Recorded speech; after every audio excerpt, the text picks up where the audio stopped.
A black man in a faded shirt and worn jeans sat on the sidewalk outside the city's most prestigious concert hall, his battered guitar resting across his lap. A group of elegantly dressed musicians stepped out, took one look at him, and laughed openly, without apology. They weren't just mocking his music. They were mocking everything. He was a broke single father who had no business existing in their world.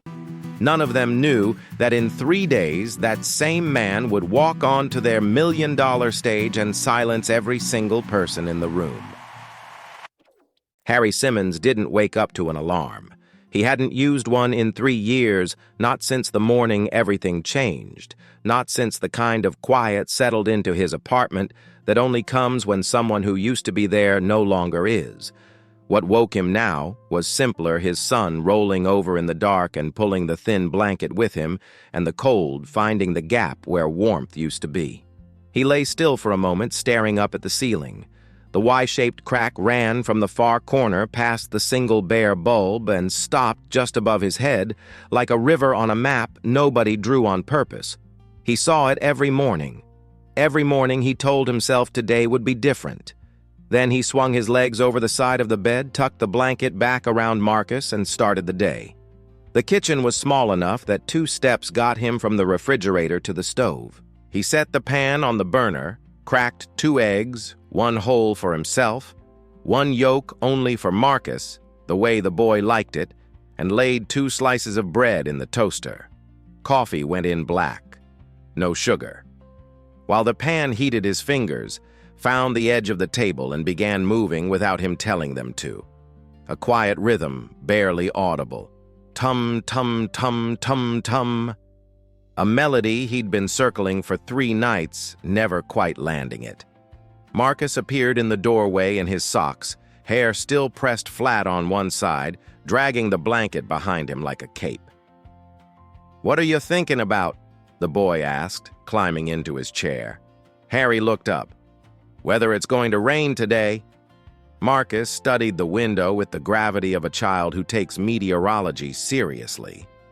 "It won't. The clouds yesterday were white. White clouds don't rain." "That's true," Harry said, sliding the egg onto the boy's plate. Marcus ate. Harry stood at the counter and drank his coffee and watched his son the way he often did in the mornings, quietly, like something he didn't want to disturb. After he walked Marcus to school, Harry went back to the apartment, picked up the guitar, and headed toward the center of the city. The guitar was a 15-year-old Yamaha acoustic with a hairline crack along the lower bout, sealed with clear adhesive that had yellowed at the edges.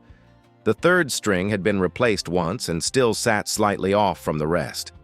Anyone who looked at it would say it was past its time. But when Harry lifted it and settled the body against his chest, when his left hand curved around the neck and his right hand hovered over the strings, something happened that he had never been able to explain in words, a kind of rightness, like a key finding the correct lock. The sound that came out wasn't perfect. It was his. He set up at the corner of Mercer and 5th Avenue, the same spot he'd been using for more than 2 years. He opened the case and propped the lid so that the velvet lining faced up, visible to anyone walking by. Not begging, just practical. The city had its own logic, and he'd learned to work inside it. Monday mornings moved fast. People kept their eyes on their phones or fixed straight ahead, coffee in one hand, earbuds in both ears. A few dropped $1 or 2 into the case without looking up, and Harry didn't hold it against them. He knew what Monday mornings felt like. But sometimes, not often, maybe once in a long stretch, someone stopped. Really stopped. Stood there and listened with the kind of attention that had nothing to do with politeness. And in those moments, playing the corner of Mercer and 5th, Harry felt something he couldn't manufacture anywhere else, the certainty that he was doing exactly what he was made to do. On the other side of the city, in a hotel room on the 14th floor, Kevin Kowalski was finishing breakfast. The croissant had been flown in from a bakery in Lyon. The espresso came from a machine that cost more than 3 months of Harry's rent. Kevin ate with the unhurried focus of someone who had long ago arranged his life so that very few things interrupted his mornings. His cello case, matte black exterior, red velvet interior, sat upright in the corner of the room like a piece of furniture that belonged there. The instrument inside had been appraised at $1,200,000 at its last insurance review. Kevin Kowalski was not a dishonest man. He didn't lie, didn't cheat, didn't take credit for other people's work. He'd built his reputation across 3 decades of legitimate effort, and the world of classical music had rewarded him for it. But somewhere along the way, during the Vienna years maybe, or the years before that, a belief had settled into him so quietly that he'd never had to examine it, that music at its highest level belonged to certain spaces played by certain people, heard by certain ears. It wasn't a rule he'd ever stated aloud. It was simply the shape of the world as he understood it. The sidewalk outside Meridian Concert Hall was not one of those spaces. That Friday afternoon, Harry was playing the nameless piece. He had no title for it and had never tried to write it down. It existed only in his hands in the sequence of moves his fingers made almost on their own after 3 nights of circling the same unresolved phrase. It began quietly, almost hesitantly, the way a door opens when someone doesn't want to wake the house. Then it widened. It didn't announce itself. It simply arrived chord by chord until the street around Harry seemed to hold still for a moment. He didn't notice the group coming out of the concert hall until they were close enough for him to hear their voices. 12 of them, maybe 13, stepping through the heavy glass doors after the Friday afternoon rehearsal. The men wore dark blazers. The women wore tailored coats. Conversations moved between English and French and something else Harry couldn't place. Their instrument cases were carried the way expensive things get carried carefully, but with the ease of people accustomed to expensive things. Harry glanced up once, then back down at his hands and kept playing. Kevin was the first one to stop. He didn't stop out of cruelty. He stopped the way anyone stops when something looks out of place, the automatic attention that a disruption in a familiar landscape produces. A black man in a faded shirt sitting cross-legged on the sidewalk in front of their concert hall playing a guitar with a cracked body. Kevin looked at him the way a person looks at something that has wandered into the wrong frame. The others stopped because Kevin did. "Look at that," someone near the back said, not bothering to lower their voice. The tone wasn't cruel in any deliberate way. It was something worse, the easy amusement of people who don't think they're being observed. Harry kept playing. "He thinks he's at Carnegie Hall," another voice added, and the laughter that followed was loose and unguarded. Kevin didn't join it, not exactly, but the corner of his mouth lifted, and what he said next carried the particular weight of a man who believes he is offering an honest assessment rather than an insult. "What he's missing isn't passion," Kevin said loud enough to carry. "Music at this level requires technique, training, the right environment." He looked at Harry, at the worn jeans, the cracked guitar, the open case with its few scattered bills. "Some people simply weren't built for it. That's not an insult. It's just the truth." Harry played the last 3 chords of the piece and let the sound dissolve. He looked up then. For the first time since they'd stopped, he looked directly at Kevin Kowalski, not with anger, not with defiance, just with the level gaze of a man who has heard versions of this sentence many times before, who has learned not to be surprised by it, and who has not yet learned not to feel it. His knuckles were white where his right hand rested against the body of the guitar. "I appreciate the feedback," he said. Kevin offered a brief, professional nod, the kind that closes a conversation, and the group moved on. Their voices faded around the corner. Harry sat with the silence they left behind. He thought about Marcus, about the boy waiting at school 3 blocks west, who believed with the complete and uncomplicated certainty of a 7-year-old that his father was the best musician in the world. He thought about what he would tell Marcus if Marcus had been standing there. He thought about what he would say if Marcus ever heard someone talk to him that way. He didn't have the answer. He put the guitar in its case, snapped, the latches stood up and brushed the dust from his knees. Then he walked to school to pick up his son. Camelia Ellison had been standing 15 feet away the entire time. She hadn't planned to be there. She walked home most Fridays when the weather allowed it. It was the one habit she'd kept from her years in New York, where walking was how she separated the rehearsal from the rest of the day. She had stopped because the music stopped her. Not the group of musicians from her own hall, but the man on the sidewalk and the piece he was playing before they came out. She had heard a great many musicians in 30 years as an artistic director. She could identify technical brilliance inside the first 8 bars. She could detect the difference between a performer who had mastered a piece and one who had inhabited it. But what Harry was playing when she first rounded the corner didn't fit into any of her usual categories. It wasn't technically flawless. It was something harder to find and harder to keep completely uncomplicatedly real. She waited until Kevin and the others were gone. Then she walked over. Harry was latching his case when she stopped in front of him. He looked up with the reflexive alertness of someone used to being told to move along. "The piece you were playing," Camelia said without preamble. "You wrote it yourself." "Yes." "Does it have a name?" "No." She nodded as if that confirmed something she'd already suspected. "I'm Camelia Ellison, Artistic Director of Symphony Meridian." Harry straightened slightly. "I know who you are." "Then you know I don't come around with compliments I don't mean." She looked at him steadily. "How long have you been playing Didi since I was 9? Where did you study composition?" "I didn't," Harry said. "It just comes." Camelia was quiet for a moment, not calculating, thinking. Then she said, "I'd like you to come to Orchestra Hall next Tuesday. We have an open session for independent artists, not a formal audition, just a room and me listening." She opened her bag and took out a card. "You don't have to come, but I want you to know the door is there." Harry looked at the card, then at her. "Why?" It was a real question. She could hear that it was. "Because what you were playing before those people walked out," she said, "was the first time in a long time that I stopped walking, not because it was my job to listen, but because I couldn't keep moving." She held the card out. "That's why." Harry took it. He turned it over once in his hand, then put it in his shirt pocket. Camelia said nothing further and walked on. He stood alone on the corner of Mercer and Fifth with the card in his pocket and the evening coming down around him. He didn't make any decisions. He picked up the guitar case, adjusted the strap on his shoulder, and headed home. That Friday night after Marcus fell asleep, Harry sat at the kitchen table and looked at the card.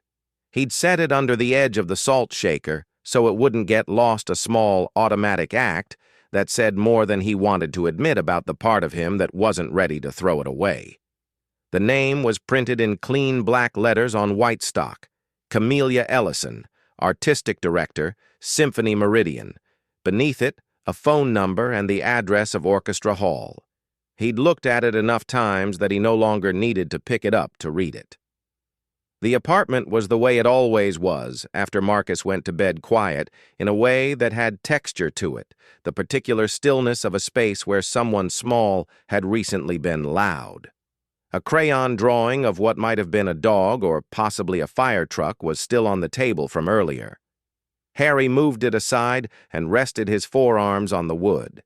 The honest voice in his head didn't pretend. He played guitar. Not classical. Not trained. Self-taught on a second-hand instrument, by a man who'd learned everything he knew from watching his older brother's hands move up and down a fretboard on summer afternoons in Baltimore. His brother Raymond had been the one with the formal lessons, the theory books, the plan. Raymond was the one who'd pointed at a photograph of Orchestra Hall in a music magazine and said one day, "Harry." Raymond died at 41 in a car accident on a rain-slicked highway outside the city coming home from a gig, and the one day had gone with him not all at once, but slowly, the way a fire goes out when no one adds wood. Harry had kept playing. He'd always keep playing. But there was a difference between playing because it was the only thing that made the world make sense and believing that the world owed that playing any kind of stage. And then there was Marcus. 3 years ago, Diane had left on a Tuesday morning. She hadn't been cruel about it. She'd folded her clothes into 2 bags, left a note on the kitchen counter that said, "I'm sorry," in her careful handwriting, and taken the 9 o'clock westbound bus out of the city. Harry had known it was coming, the way you know a storm is coming. The pressure in the air changes days before the rain. He didn't blame Diane. He told himself that honestly, and he mostly believed it. But what she left behind was a 4-year-old boy who would wake up the next morning and ask where Mama was, and Harry had to be the one with the answer. Everything since then had been built around that fact. Every decision ran through the same filter. What does this do to Marcus? If he went to Orchestra Hall and it led nowhere, if Camelia's interest turned out to be the polite kind, the kind that doesn't survive contact with reality, that was one thing. But if he went, and it went badly enough that it became a story, Marcus carried a memory of watching his father reach for something and miss it in front of people who'd expected him to miss it. That was something else entirely. Some people simply weren't built for it. The worst part of Kevin's words wasn't that they were cruel. The worst part was that they had found a room that was already there, a doubt Harry had never fully lit a light in. He had been good enough to keep going. He had never been sure he was good enough to go further. He didn't make a decision that night.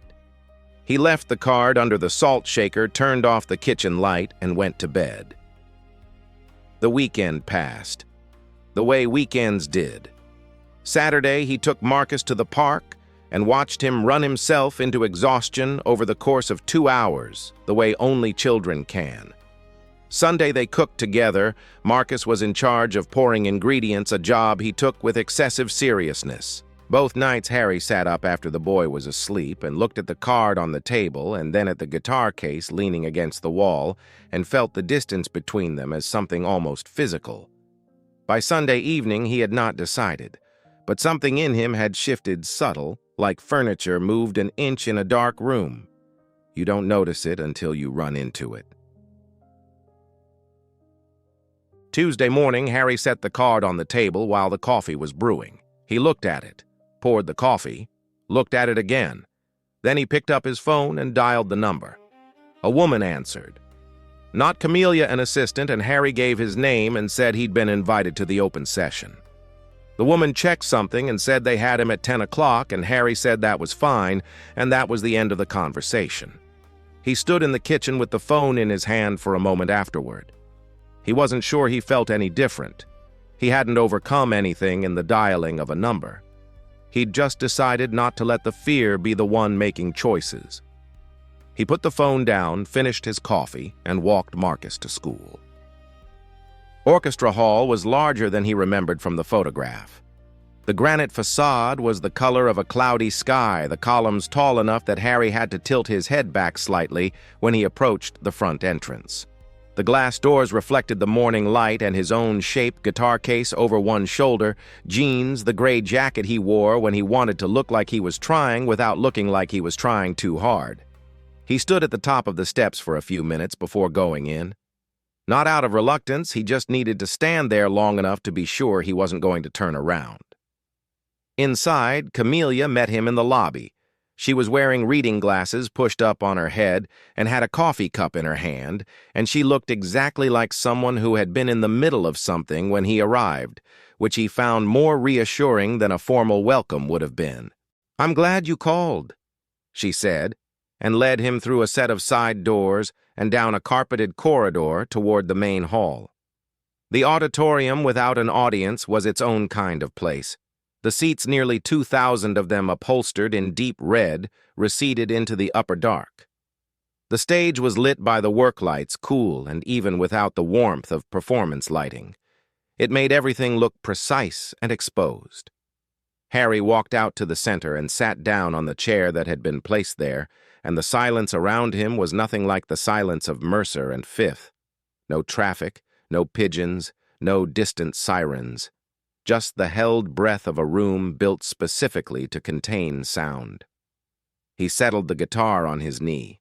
His hands moved to their positions without being asked. Camelia sat in the third row. A young sound technician sat 2 seats away from her with a notepad. A woman Harry didn't know he'd later learn she was the associate artistic director sat at the far end of the row with her arms crossed, not unfriendly, just reserved.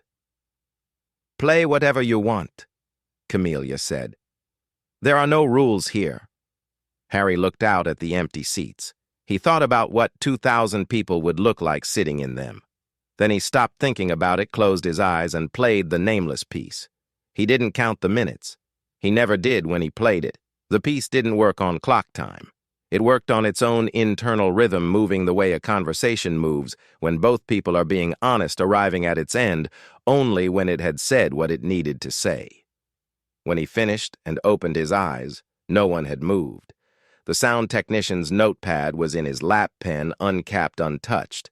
The associate director had let her arms fall to her sides. Camellia sat with her hands folded in her lap and her eyes closed. Several seconds went by. Then Camellia opened her eyes and looked at him. "Where did you study composition?" "I didn't. It just comes." "I know," she said, meaning she'd suspected as much, and that it changed nothing about what she'd heard. She stood up slowly, the way a person stands when they've been sitting very still for a long time. "Harry, I want to put you on the main stage. The autumn concert is in 3 weeks. I want you to open the program 15 minutes, just you and the guitar, before the full orchestra takes the stage." She looked at him directly. "Your own composition, whatever you want to play." Harry sat with the guitar still in his hands. "You're serious?" "I don't joke about programming," Camellia said. It was clearly and simply true. He thought about it for a long moment. Not because he was undecided, something in him had already moved, but because it seemed like the kind of thing that deserved more than an immediate answer. "All right," he said. In the 3 weeks that followed, Harry kept his corner on Mercer and Fifth. He wasn't required to. There was no rule that said a man invited to perform at Symphony Meridian had to keep sitting on the sidewalk outside it. But the corner was where the music had come from, and he wasn't willing to act as though that embarrassed him. So every weekday morning after walking Marcus to school, he set up the case and played until mid-afternoon.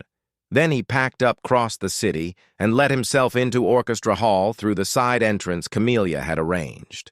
The auditorium alone in the late afternoon was different from the auditorium alone in the morning.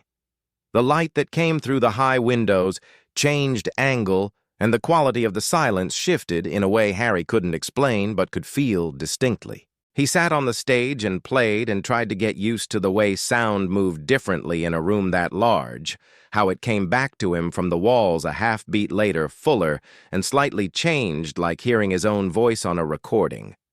In the hallways, he felt the looks. Most of the musicians who passed him were professional enough to keep their expressions neutral. A few nodded. One woman from the string section smiled in a way that seemed genuine, but there were others not unkind, not openly hostile, who registered him with a particular kind of attention, the attention of people trying to figure out whether something belongs in the frame they're standing in. Harry had grown up reading that look. He knew exactly what question it was asking, even when no one said it out loud. Kevin Kowalski walked past him twice in that 3-week period. Both times Harry recognized him immediately. Kevin didn't look in his direction either time, and whether this was genuine unawareness or simply the habit of a man who moved through spaces without noticing what didn't demand his attention, the result was the same. Kevin still had no idea that the man he'd dismissed on the sidewalk was the one who would be walking onto the stage before him on the night of the autumn concert. Then one evening, Camellia called. Harry was home. Marcus already asleep. He sat on the edge of the couch in the half-dark and listened. "I want you to know something," Camellia said, her voice even the way it always was when she was telling him something that required steadiness. "Not everyone on the board agreed with my decision. They don't want me on the program. They're concerned about audience expectations. The autumn concert is our largest event of the year, sold out since last month. The people who bought those tickets came for a specific kind of evening." She let that sit for a moment before continuing. "A A solo acoustic guitarist, no formal credits, no name recognition, it's a risk. I'm telling you this not to shake your confidence, but because you deserve to know what you're walking into. Harry leaned back against the cushions and looked at the ceiling. Are you sure about this? He asked. About your ability completely. Her voice didn't waver. About the outcome nobody can be. That's the nature of real art. You can't guarantee how it lands. You can only make sure it's true. After the call ended, Harry sat in the quiet apartment for a long time. The night before the concert, he didn't sleep. He lay beside Marcus in the dark, listening to the boy breathe steady and slow, the untroubled rhythm of someone who had no idea that anything unusual was happening tomorrow. Harry watched the ceiling. The Y-shaped crack was invisible in the dark, but he knew exactly where it was. By 3 in the morning, the thoughts had stopped being abstract. They had become specific and precise, the way fears get when the thing they're attached to is almost here. He thought about the room, the full house, the formal where the people who had not paid to watch someone like him walk out and do something they hadn't agreed to see. He thought about the silence that might follow, not the silence he'd produced at the audition, but the other kind, the silence of an audience that doesn't know what to do with what it's hearing. And he thought about Marcus. If this failed, if he walked out there and it went wrong in some public, irrecoverable way, his son would have a memory of it. Not now, maybe, but eventually. He would understand when he was old enough that his father had reached for something and come back empty-handed in front of a full house. And there was no version of that which didn't weigh on Harry in a way he couldn't push past. He got up at 4 o'clock, put on his jacket in the dark, and walked out of the apartment. He walked with no direction in mind, just moved through the empty streets, the way he sometimes had to when thoughts got too loud to stay still. He crossed the small bridge over the drainage canal, turned down 2 streets he knew by reflex, and found himself standing at the corner of Mercer and 5th. The storefronts were dark. A street light buzzed faintly above him. He stood on the sidewalk where he spent his days in the middle of the night, and the thought that formed was very quiet and very clear. He could just come back here tomorrow, set up like any other morning. No one would know how close he'd come to going through with it. And Marcus would never have to see him fail. That was the lowest point. Not because it was dramatic, it wasn't. It was the opposite of dramatic. It was the small private surrender that happens when a person has almost convinced themselves that staying small is the same thing as staying safe. Then his phone vibrated on his hip. A text message. He looked at the screen.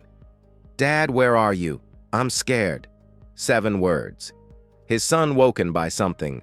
A noise. A bad dream. The absence of someone who was supposed to be there had reached for the phone on the nightstand and sent the only message a 7-year-old knows how to send. Harry read the message twice. Then he typed back, "I went for a walk. Coming home right now. Get back in bed." He put the phone in his pocket and started walking. On the way home, something reorganized itself inside him, not loudly, not with any ceremony. He just found that the question had changed. He hadn't been afraid of failing on the stage. He'd been afraid that failing would mean Kevin Kowalski had been right, that the performance would be the proof, the final confirmation, that he didn't belong there and never had. He'd been letting someone else's sentence determine whether his music was worth anything. But Marcus hadn't texted him because his father was about to perform at Symphony Meridian. Marcus had texted him because his father wasn't in the room and he needed him to come back. That was the actual thing. That was what was real. He wasn't going tomorrow to prove anything to anyone in that concert hall. He was going because the music was true, and true things didn't need permission to exist. And he was going because his son deserved a father who walked toward the difficult thing rather than back to the corner where it was safe. He got home, took off his jacket, and lay back down beside Marcus. The boy was already asleep again. Harry looked up at the ceiling and waited for morning.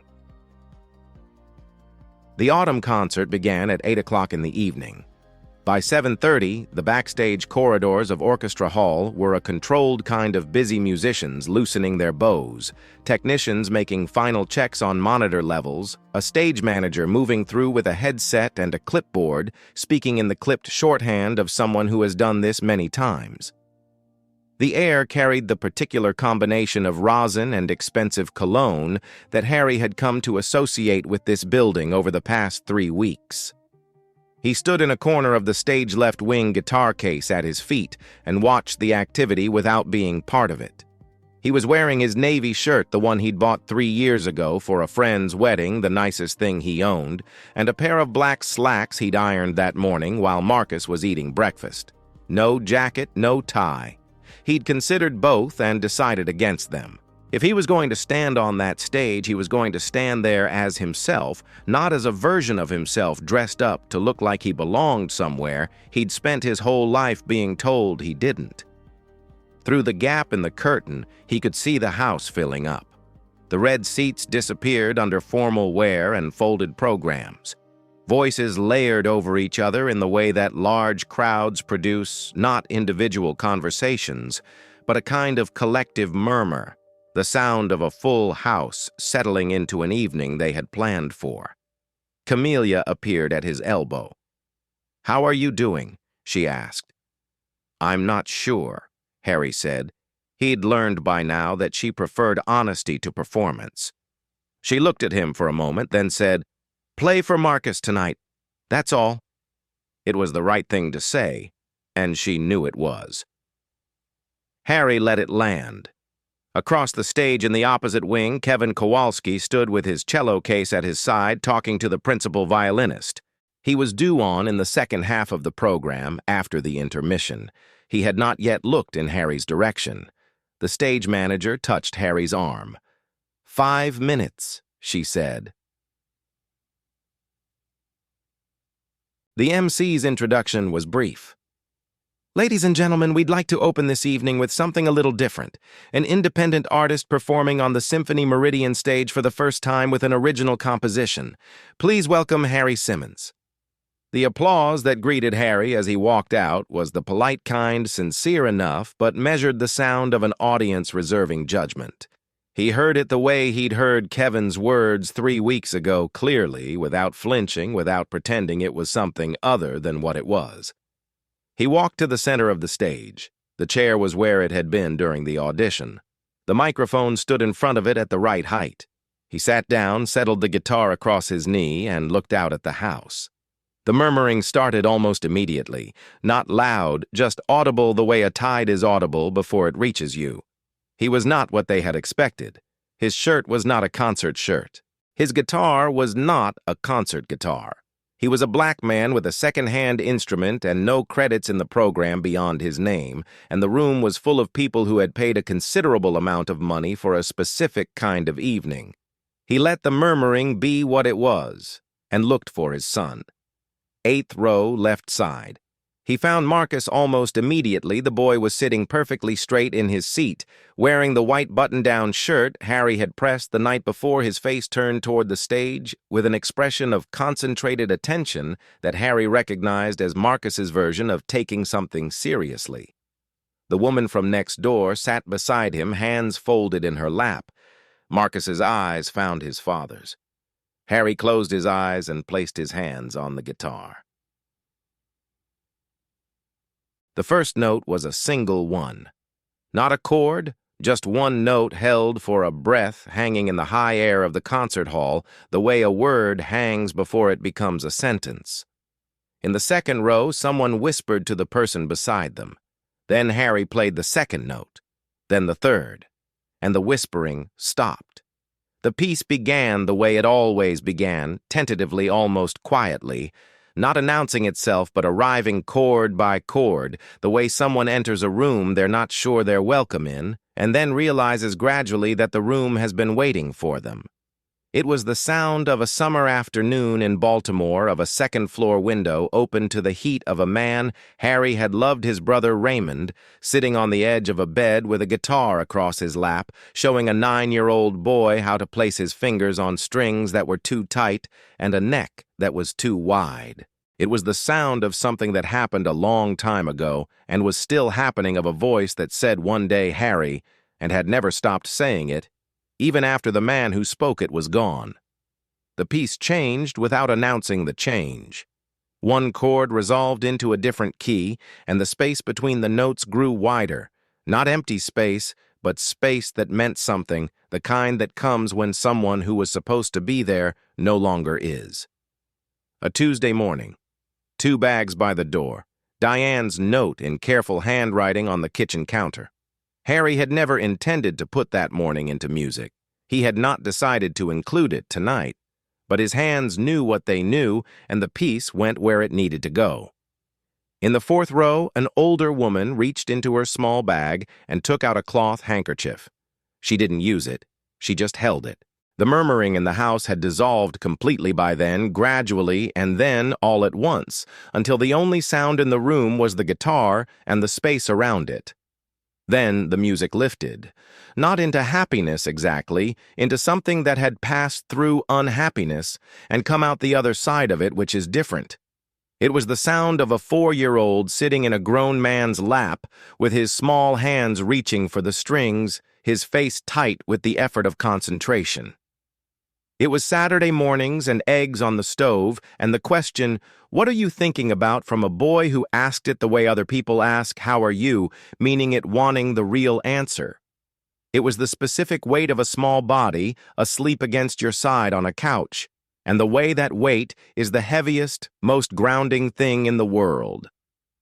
The associate director, sitting in the back of the house for the duration of the performance, found herself leaning forward in her seat without deciding to. The final section was the one Harry hadn't planned. It had come to him on the walk home from Mercer and Fifth at 4 in the morning, in the space after he'd read his son's text and put his phone back in his pocket. It was not optimistic music in the easy sense. It didn't pretend that hard things hadn't happened or weren't still happening. But it had the quality of a decision made in full knowledge of the cost, the particular sound of a person who has seen the bottom of something and chosen with both eyes open to keep going. The final chords were full and unhurried, each one given its complete duration before releasing into the next until the last one faded by degrees into the held breath of the room. Harry opened his hands and let the strings go still. 3 seconds of silence followed. Real silence, the kind that is not absence, but presence, the sound of a full house in a state they did not want to break. Then a single person stood up. Then the person beside them. Then the row, and then the row behind it, and the movement spread outward and backward through the house in a slow, inevitable wave until the auditorium was on its feet, and the sound of the applause, the hands of everyone in that room in a hall built for acoustics, was something Harry felt in his chest and his forearms and the back of his neck. He opened his eyes. In the 8th row, Marcus had climbed up onto his seat. He was not tall enough to see clearly from a seated position and had apparently decided to solve this problem directly. He was standing on the cushion, both small hands clapping as hard as they could, his face flushed red and his mouth open in a smile wide enough that Harry could read it from the stage. The woman next to him had her hand on the boy's back to keep him steady, and she was laughing.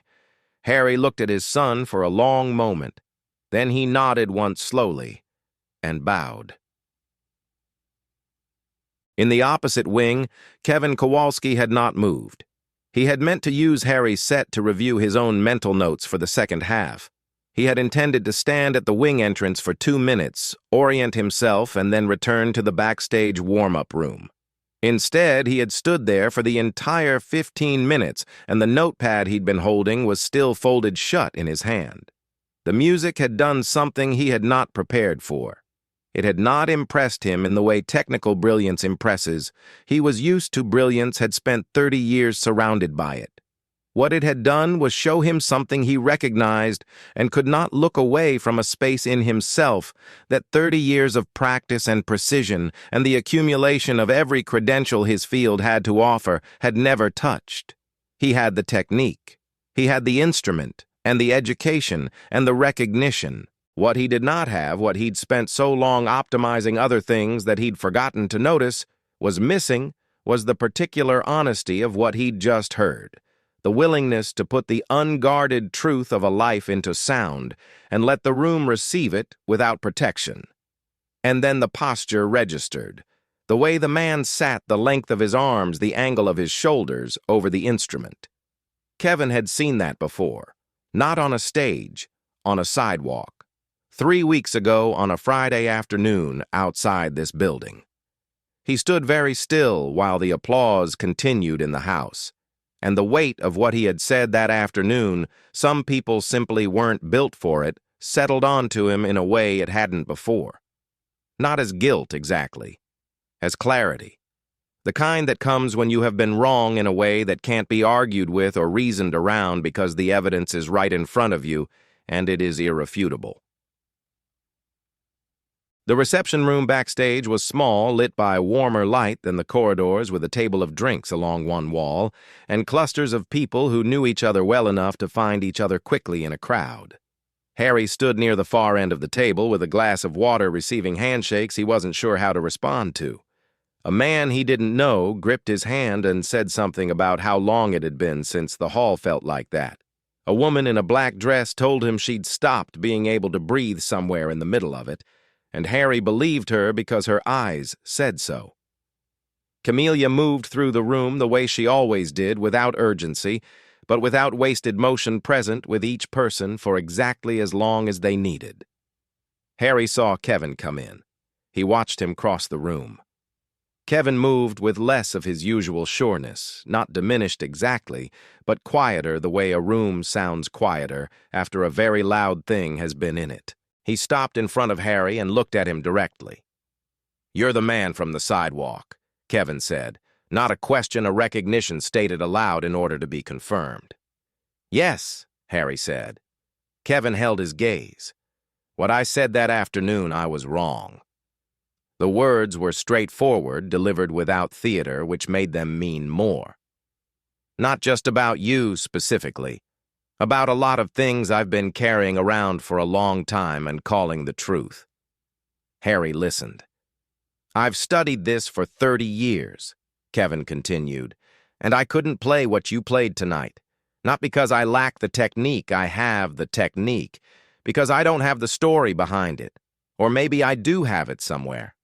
But I've never let myself find out." Harry looked at him for a moment. Then he nodded a single, deliberate nod. "Not it's all right, not don't worry about it. Just I hear you." The difference was small, and it was everything. Kevin gave a short nod in return.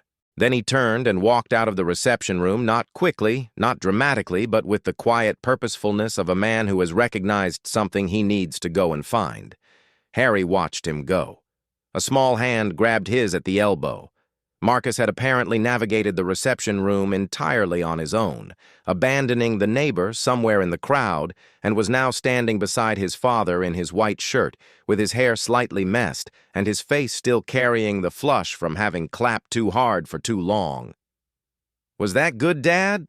Marcus asked. Harry looked down at him. "What did you think?" Marcus considered this with the seriousness the question deserved. "I thought it was good," he said. "But kind of long." Harry laughed, a real one, the kind that comes up unexpectedly and can't be managed, the first one all evening. He put his hand on the back of his son's head and pulled him in. The following Saturday, the corner of Mercer and Fifth was the same as it always was. The city moved around Harry the way it always moved, people going forward with their eyes fixed on something ahead of them. The occasional dollar folded into the open case, the particular quality of morning light on that block that he had learned over 2 years of sitting in it. Nothing had changed about the corner. He hadn't expected it to. Camellia had offered him a guest artist arrangement appearances in select programs throughout the year, compensation modest but steady enough to flatten the sharp edges of the month's end. Harry had said yes. It was a good arrangement, and he was glad for it. But he still came to Mercer and Fifth.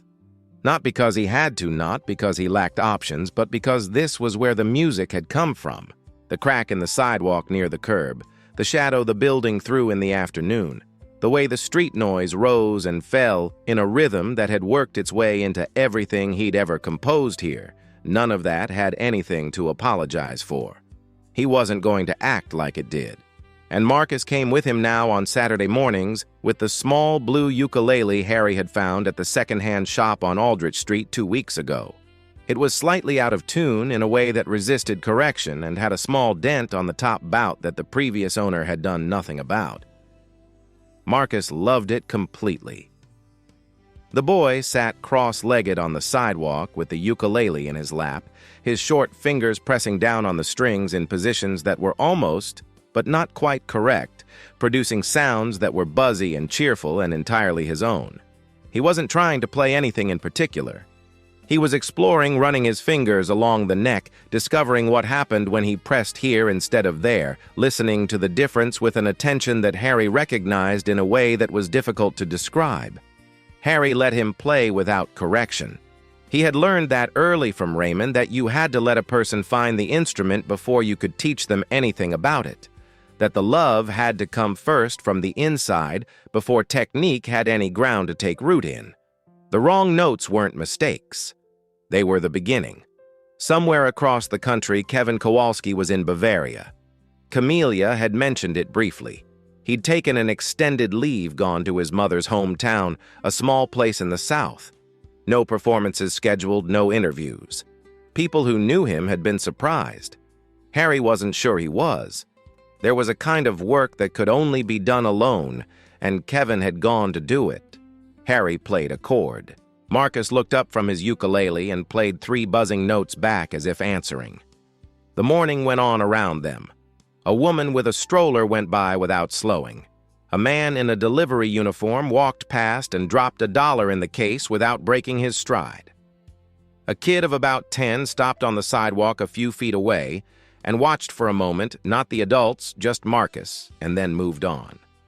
The last time Harry had lain looking at the Y-shaped crack on his ceiling the night after the concert, after Marcus had fallen asleep and the apartment had settled back into its usual quiet, it had looked different to him. Not smaller, not less real. Just like what it actually was, a crack in the ceiling of a room where a man and his son lived their life. Nothing more, nothing less. He hadn't needed it to be anything else. On the corner of Mercer and Fifth, a man and his son sat with 2 instruments, one old, one new, both imperfect, and played their separate interwoven sounds into the cool autumn air. Nobody stopped. The music rose anyway, and that was enough. If Harry's story stayed with you, the kind that makes you sit with it a little longer after it's over, then this channel is where those stories live. We put out new ones every week, so if you haven't subscribed yet, now's a good time. It keeps these stories finding the people who need them. And one more thing before you go, has there ever been a moment in your life when someone underestimated you and you proved them wrong, or maybe you're still in the middle of proving it? Drop it in the comments. Those real stories are always the ones worth reading.